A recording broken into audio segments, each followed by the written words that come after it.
안녕하세요. 별이 속삭입니다. 오늘은 캐나다 극작가 니콜라스 빌런의 데뷔작인 희곡 엘리펀트 송을 소개해드리려고 합니다. 이 작품은 2004년에 초연되었으며 2007년 오스트레일리아 세계 초연을 시작으로 오랫동안 호평을 받아오고 있습니다. 그리고 2014년에는 찰스 비나메 감독의 동명 영화로도 제작되었는데요.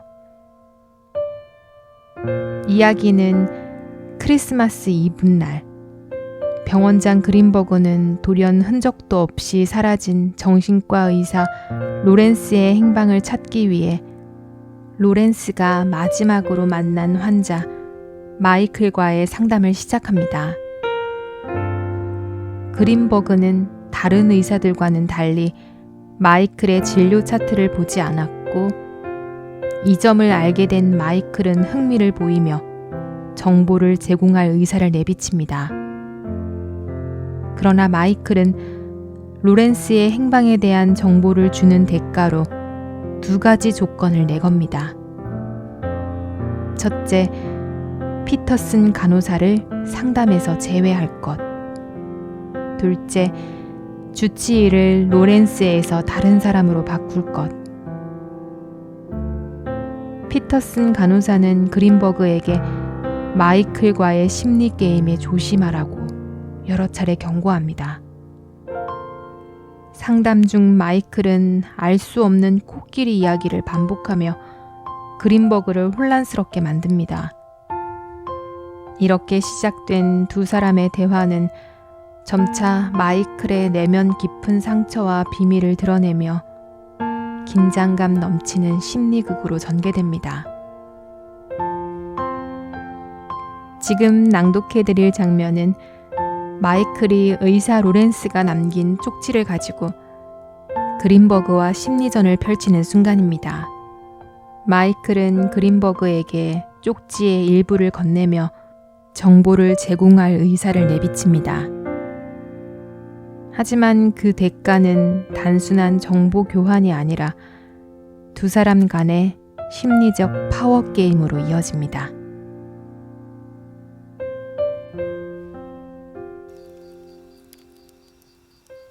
제 얘기를 들어주신다고 하면 드릴게요. 박사님께 할 얘기가 있거든요. 뭐라고? 제가 정신병원에 수감된 이유요. 진짜 이유. 이전에 나를 담당했던 의사들은 내가 수감된 이유를 전부 알고 있었어요. 내 상태에 대한 보고서를 읽었으니까. 그리고 모두 서로가 남긴 잘못된 분석과 판단에 노출됐죠. 누구도 내가 누구인지 봐주지 않았어요. 내가 뭘 했는지 그것만 봤지. 이런 말을 나에게 하는 이유가 뭐지? 이런 얘기 하는 거 쉽지 않아요. 하지만 내 이야기부터 먼저 할래요. 지금까지 우린 계속 얘기하고 있었던 것 같은데. 물론 지금까지 계속 우리는 얘기하고 있었죠. 하지만 항상 다른 파장으로 다른 얘기를 하고 있었잖아요. 주파수가 맞춰진 적이 없다고요. 이제 같은 주파수로 얘기해요. 동등하게. 마이클, 오해하지 말고 잘 들어. 의사와 환자 사이에 동등한 방식은 있을 수 없어. 나는 당신 환자가 아니잖아요. 아니지. 하지만 우리가 그냥 친구일 수는 없어. 알아요. 이해해요. 나도 당신이 나를 저녁 식사에 초대해 주거나 그럴 거라고 기대하지는 않으니까. 그럼 이렇게 해보면 어때요? 박사님이 저를 마이클이라고 부르잖아요. 그게 편하니까. 그게 제 이름이니까. 저도 같은 방식으로 하면 안 돼요? 미안하다, 마이클. 어떤 규칙들은 존중되어야만 하는 거야. 로렌스 선생님은 제임스라고 부르라고 했어요. 그래. 하지만 그는 네 주치의잖니. 나는 병원장이야. 그건 아주 다르지. 성 말고 이름이 어떻게 돼요? 마이클. 그냥 알고 싶어서 그래요. 그게 무슨 국가 보안 기밀이라도 돼요? 어윈. 어윈이란다. 오케이. 그래서 우리 대화할 거예요, 말 거예요? 진짜 대화? 바로 그게 지금까지 내가 하려고 애쓰던 거지. 처음 이 희곡을 읽기 시작했을 때는 추리나 심리 스릴러인가? 그래서 무슨 말이 진실이지? 어떤 게 진실이지? 그래서 로렌스는 대체 어디 있는 거야? 정말 죽은 건가?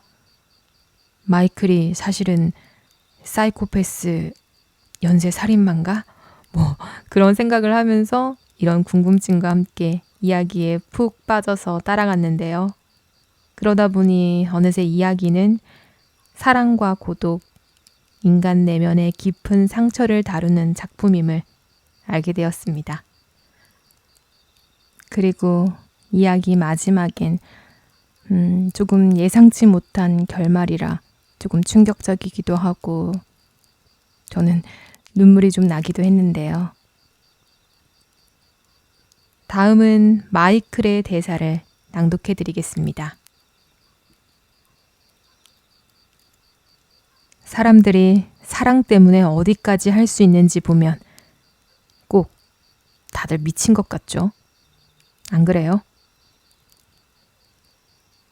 엄마는 젊었을 때 갑상선 제거 수술을 받았어요. 그래서 목에 작은 수술 자국이 남았죠. 마치 목걸이 펜던트처럼 보이는. 이 얘기를 하는 이유는 내 꿈과 관련이 있기 때문이에요. 꿈에서 엄마가 무대 위에서 아리아를 불러요. 관객들은 황홀감에 도취되어 있죠. 그런데 갑자기 엄마가 노래를 멈추더니 목에 뭔가 걸린 듯 숨이 막혀 기침을 하기 시작해요. 엄마의 목에 난 작은 수술 자국이 열리면서 내가 태어나요. 바로 무대 위로요.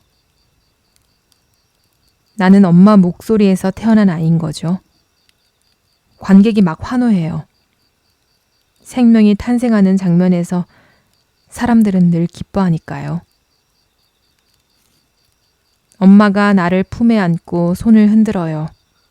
그리고 무언가 말하려고 하는데 아무 소리도 나오지 않아요. 엄마는 또다시 말을 하려 하지만 목소리는 나오지 않아요. 목소리가 사라진 거죠. 관객이 야유하기 시작해요. 그때 나는 잠에서 깨요. 매번 꿈이 다르게 끝나기를 바라지만 끝은 항상 똑같아요. 결코 바뀐 적이 없어요. 남아프리카에서 돌아왔을 때 나는 18시간 동안 깨지 않고 잠을 잤어요. 침대에서 일어났을 때 2가지가 눈에 들어왔죠. 우리 엄마와 코끼리 인형 앤서니. 나는 그게 새로운 돌파구가 될지도 모른다고 생각했어요. 엄마는 나한테 앤서니는 나만의 것이라고, 평생 앤서니를 지켜주라고 말했거든요. 그리고 노래 하나를 가르쳐줬죠. 프랑스어로 된 노래인데 숫자를 세는 동요였어요. 뭔지 아시겠죠? 카르멘과 비올레타, 발레리로 오페라 무대에서 화려한 조명을 받으며 노래하는 저명한 소프라노 미스 어멘다 세인트 제임스가 오직 나만을 위해 노래하고 있어요. 유일한 관객인 자신의 아들과 함께 속임수를 쓰는 후피 동물인 코끼리에 대한 노래를 부르는 거죠. 그게 엄마가 나를 위해 존재했던 유일한 순간이었어요. 물론 오래 지속되지는 않았지만 엄마는 잠시 틈이 났던 것뿐이니까요. 엄마는 다시 무대로 돌아갔고 주목받기 시작했죠. 내가 원했던 건 사랑이었어요. 정신적인 것이든 성적인 것이든 어떤 종류의 사랑이든 나에게 던져달라고. 던져주기만 하면 엄마는 그 사랑을 무조건 수용하는 관객을 갖게 될 거라고.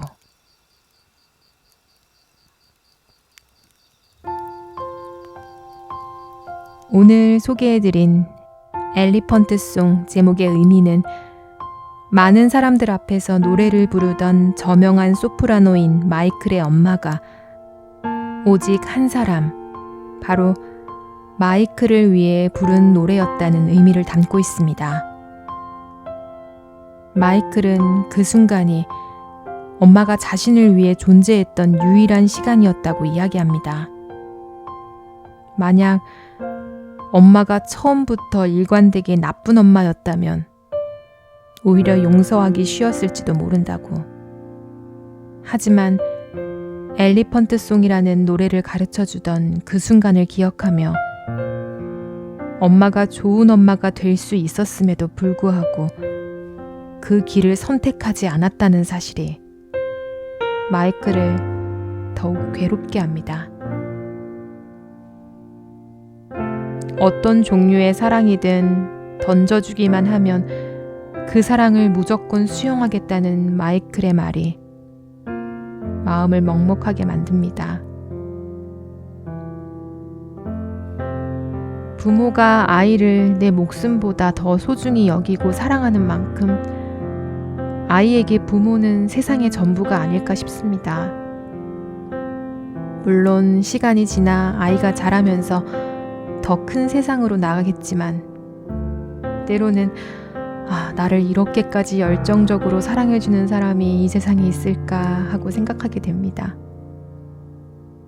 모든 부모가 같을 수는 없고 사정도 다르겠지만 아이들은 자신의 선택으로 이 세상에 태어나지 않았다는 사실을 우리 모두 다시 한번 생각해 봐야 할 것 같습니다. 부모는 아이를 이 세상에 태어나게 한 만큼 그에 대한 책임을 다해야 하니까요. 그리고 아이들이 가장 바라는 것은 어떤 거창한 것이 아닌 함께하는 시간, 관심, 진심 어린 사랑의 표현, 이런 게 아닐까요? 저도 어렸을 때 부자 부모님을 한 번쯤은 상상해 본 적이 있지만 저만 그런 건 아니죠. 지금 어른이 된 다음에 어린 시절을 떠올렸을 때 기억나는 건 비싼 선물, 대단한 휴양지, 그런 게 아니라 여름에 같이 놀러 갔던 어느 시골의 계곡, 그리고 아빠가 떡볶이 해줄 테니 집에 일찍 들어오라고 했던 그런 순간들인 것 같습니다.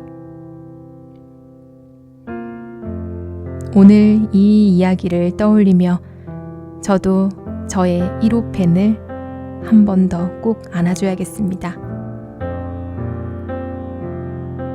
다음 시간에도 좋은 작품으로 찾아뵙겠습니다. 오늘 영상이 마음에 드셨다면 구독과 좋아요 부탁드려요.